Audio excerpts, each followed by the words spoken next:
ನಮ್ಮ ಬೆಳ್ಳಿ ಕರು ಹಾಕಿದೆ, ಹೆಣ್ಮರಿ ಹುಟ್ಟಿದೆ.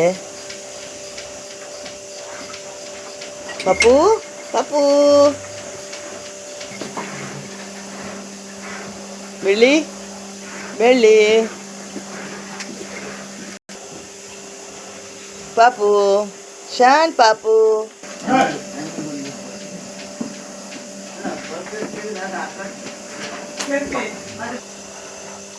ಅದು ನಿನ್ನೆ ರಾತ್ರಿ ಕರು ಹಾಕಿದೆ.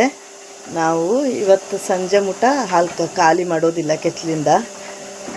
ನಾಳೆ ಬೆಳಿಗ್ಗೆ ಅಷ್ಟೊತ್ತಿಗೆ ಕೆಚ್ಚಲನ್ನು ಖಾಲಿ ಮಾಡ್ತೇವೆ. ಯಾಕಂದರೆ ಕ್ಯಾಲ್ಶಿಯಂ ಡೌನ್ ಆಗಿ ಮಕ್ಕೊಂಬಿಟ್ರೆ ಮತ್ತೆ ಏಳ್ಸೋಕ್ಕಾಗೋದಿಲ್ಲ. ಹಾಗಾಗಿ ನಾವು ಯಾವಾಗೂ ಹಾಗೆ ಮಾಡ್ತೇವೆ.